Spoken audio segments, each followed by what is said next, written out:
اور جیسا لباس پہنو گے ایسے اثرات پیدا ہوں گے. لباس کے اچھے اثرات بھی پیدا ہوتے ہیں, برے اثرات بھی پیدا ہوتے ہیں. کہتے ہیں کہ فرعون اور موسیٰ علیہ السلام کے درمیان میں جو مقابلہ ہوا تھا اور فرعون نے سارے مصر کے جادوگروں کو اکٹھا کر کے مقابلہ کروایا تھا, اس میدان میں صرف جادوگر مسلمان ہو گئے اور کوئی مسلمان نہیں ہو. بنی اسرائیل تو مسلمان تھے ہی, فرعون اور قبطی ان میں سے کوئی مسلمان نہیں ہوا, صرف جادوگر مسلمان ہوئے. ایسا کیوں ہوا؟ کتابوں میں لکھا ہے کہ ایسا اس لیے ہوا کہ تمام جادوگر حضرت موسیٰ اور حضرت ہارون علیہم السلام جیسا لباس پہن کر آئے تھے, تو اس کی برکت سے ان کو ایمان مل گیا.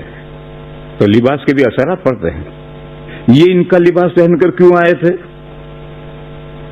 ہاسپٹل میں جس کو داخل کرتے ہیں تو سارے کپڑے اتروا کر ہاسپٹل کے کپڑے پہنوا دیتے ہیں.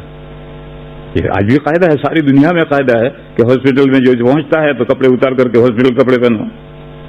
خیر یہ تو انسانوں کا مسئلہ ہے. ایک مرتبہ لنکیشائر میں ہم سلوٹر ہاؤس دیکھنے گئے, تو انہوں نے ہمیں وقت دیا تھا کہ 7:15 بجے آئیے ہو, تو ہم بولٹن سے گئے. برف پڑ رہی تھی اور سخت سردی تھی, ونٹر کا زمانہ تھا. ہم 6:45 بجے پہنچے تو سلوٹر ہاؤس بند ہے. میں نے اپنے ساتھیوں سے کہا بھائی تم نے کیسا وقت لیا ہے, یا تو کوئی کارخانہ کھلا ہی نہیں. تو ساتھیوں نے کہا کہ ابھی 7 بجے کھلے گا.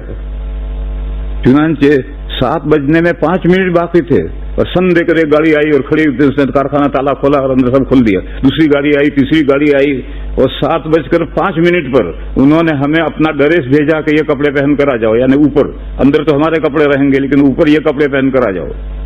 یعنی ان سلوٹر ہاؤس کا جو ڈریس ہے وہ ڈریس اندر سے بھیجا انہوں نے ہمارے سب کے لیے کہ یہ ڈریس پہن کر کے آؤ. تو میں نے ان سے پوچھا کہ بھئی ہمیں اندر جا کر کام تھوڑی کرنا ہے, نوکری تھوڑی کرنی ہے, ذبح تھوڑی کرنے ہیں, ہم تو دیکھنے کے لیے آئے ہیں, ہم یہ لباس کیوں پہنے ہیں؟ تو اس نے مجھے جواب دیا, بہت معقول جواب دیا. اس نے کہا کہ آپ اندر آئیں گے تو جانوروں میں بھی گھومیں گے, جہاں گھیٹے بکرے سب بندھے ہوئے ہیں سینکڑوں کی تعداد میں ہیں, ان میں بھی گھومیں گے.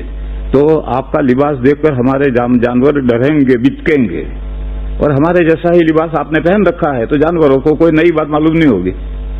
تو بات سمجھ میں آیا کہ جو لباس کا بھی اثر پڑتا ہے. اگر ہم یہ لباس پہن جائیں گے تو گھیٹے بکرے تو ڈریں گے, اور ان کا لباس پہن کر جائیں گے تو نہیں ڈریں گے.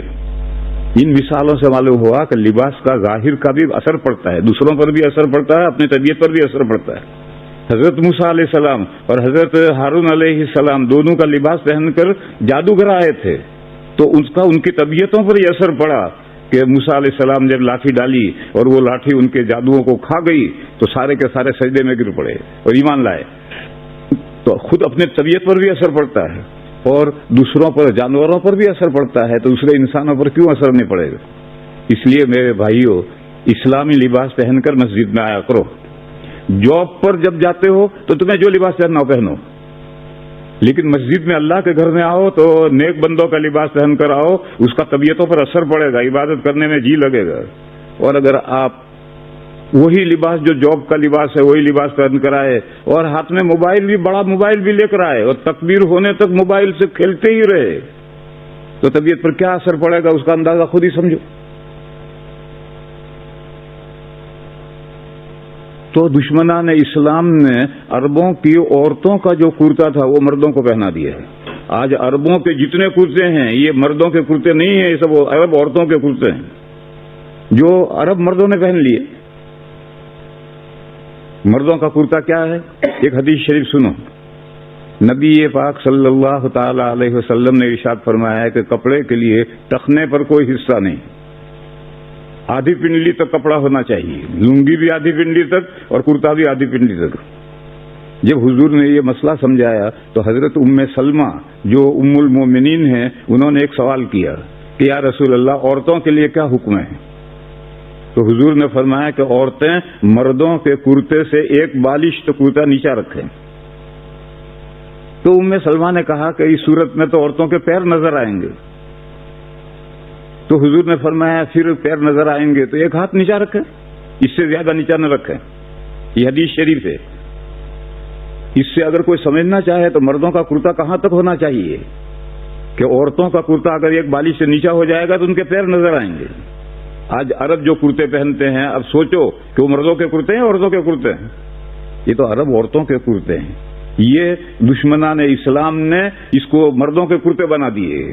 اور جب عورتوں کی چوڑیاں مردوں کے ہاتھوں میں پہنا دو گے تو مردوں کے مزاج میں بزدلی آ ہی جائے گی. اب ہم لوگ حدیثیں تو جانتے نہیں ہیں. عرب جو کریں اسی کو ہم سنت سمجھتے ہیں کہ یہ کرتا جو ٹخنے تک ہے یہ سنت کا کرتا ہے. یہ سنت کرتا نہیں ہے، تو عرب عورتوں کا کرتا ہے.